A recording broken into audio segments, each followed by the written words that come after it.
Let's start with mobility. And no, mobility isn't just stretching. A lot of athletes nowadays are out here just trying to get faster, more explosive.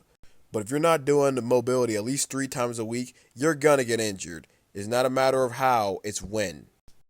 Next up is conditioning. And no, conditioning isn't just running until you feel like you're about to die. Because let's be honest, anyone can make themselves tired. That's not the goal. The goal is to perform at a high level over and over again. Think about a football game. You don't sprint once and call it a day. You sprint, recover, sprint again, change direction, make a play, and then do it all over again for 4 quarters straight. The same thing happens in basketball, soccer, hockey, and pretty much every sport on the planet. And the athletes who normally dominate here are always the strongest or the fastest.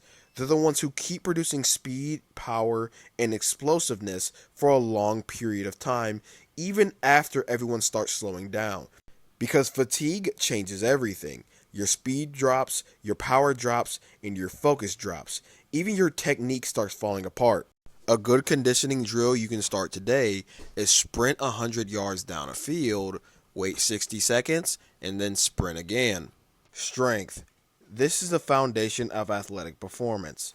Think about it. Every time you sprint, jump, cut, tackle, or change of direction, you're producing force. The more force you can produce, the more athletic potential you have. Many athletes want to jump higher, run faster, but they skip the part where you actually get stronger. That's like building a skyscraper on a weak foundation. It doesn't work. Look at the strongest athletes. They're not always fast, but I can guarantee you the fastest athletes are always strong. Look at Tyreek Hill. Look at Usain Bolt. Look at Noah Lyles. The list goes on. That's why exercises like squats, split squats, deadlifts, bench press, pull-ups, and so many more are so important. They build the raw horsepower your body needs to perform at a high level.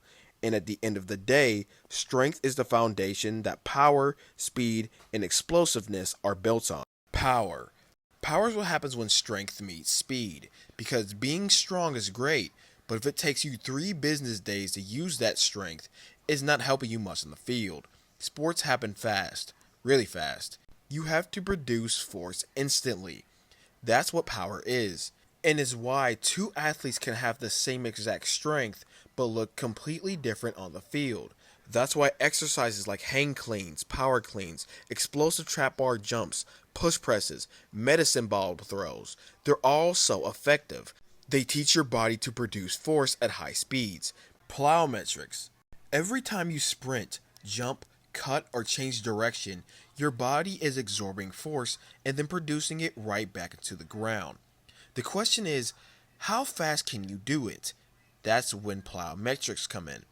Plyometrics train your body to become more reactive, more explosive, and spend less time on the ground. Think about a basketball player going up for a rebound, or a wide receiver planting his foot and exploding out of a cut. The athletes who can absorb force and redirect it the fastest are usually the ones making the big plays. That's why exercises like hurdle hops, pogo jumps, bounds, depth drops, or box jumps are so effective. And in sports, a fractions of a second matter. The athlete who can get off the ground quicker, change direction faster, or explode first usually wins. That's why plyometrics is one of the most important things to train, as they can improve your speed, jumping ability, and overall athleticism. And finally, we have speed. The one thing every athlete wants. Because speed changes everything. It creates separation, it covers mistakes, and it allows you to make plays that other athletes simply can't make. Think about it. When 2 athletes are equally skilled, the faster athlete usually wins.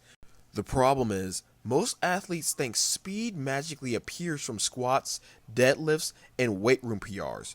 Newsflash, it doesn't. Because speed is a skill, and just like any other skill, it has to be practiced. You don't become a better shooter without shooting.